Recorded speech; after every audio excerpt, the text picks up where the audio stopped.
ปีใหม่ไทยเนาะเอาไม่เหงาไปเลยรวยๆสาวลาวเลยหลายคนนี่เวียดนามแน่สาวลาวแน่จ้ารวยๆเองจ้าเอาไม่เหงาจ้าจ้าถูกรวยๆค่ะรวยๆค่ะไม่ต้องลบไหมนี่ต้องลบไหมนี่อย่าไปพอพี่เหงานะแค่นั้นได้ไหมเอาขอให้จ้าร่ำรวยเงินทองจ้าบอคนละพวงมาไปพวงแน่คนละพวงจ้ารวยนะบ้านนะรวยอยู่แล้วขอให้แข็งรวยแหละแข็งชอบที่ไหนรวยแล้วขอให้แข็งเอายังไงเอาฟังนิ้วขออย่าให้แพ้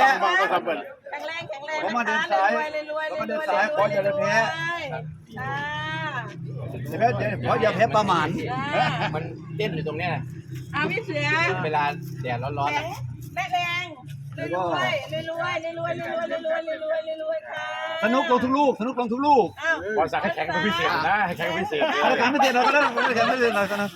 ลูกพี่เป็นพิเศษเลยนะหลุดหน้าเลยไม่เป็นไรหรอกเดี๋ยวนี้เดี๋ยวหน่อยได้ไม่เป็นไรพี่อวยพรอะไรเลยได้พี่เอาอย่าไปยันคือดาวโหลดดาวเต็มน้ำเลยพี่รวยทุกคนเป็นตามึงกูเลยขอได้เบียร์มาด้านล่างกูรู้เลยมึงขอเบียร์มาด้านล่างอายุวันโนหังพลังอาเมนอาเมนอยากเมนเลยคิดแห้งอยู่แล้วคิดหอมคิดหอมขึ้นเมนอาเมนขึ้นเมนตายแล้วมาเลยจังหวะนี้เลยมากินไปมาดิบมานั่งด้วยเราเย็ดไหมแม่ผมไปรุ่นมาต่อพี่กินมาต่อพี่มานั่งต่อทิ้งไม่ยอมแก่แล้วได้เหลือให้กูด้วยนะจูน้ำอ่ะคิกเอาต่อเลยเห็นขาจับหน่อย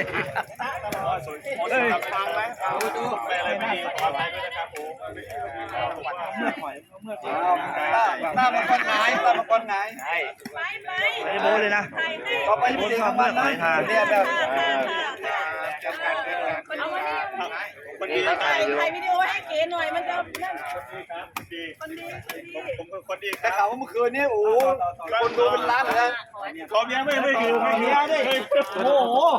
ให้ต่อเมียไม่ยอมต่อเลยว่ะเข้มแข็งครับเข้มแข็งกันเข้มแล้วผมมีลาเป็นนางแล้วพี่ศักดิ์ก็มานั่งด้วยพี่ศักดิ์ไม่มานั่งด้วยอยากให้คิดมาอยากให้คิดมาจะไปรุ่นเหรอไม่อยากให้คิดมาบ้าง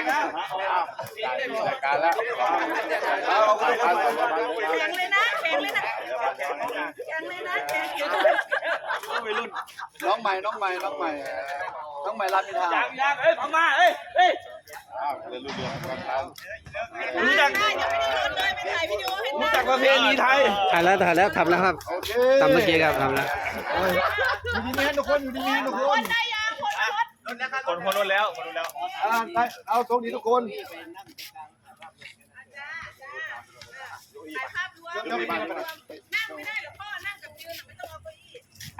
นั่งเถอะนั่งเก้าอี้นี่แหละมันไม่เปลี่ยนมากเลยไม่ได้ลุกไม่ขึ้น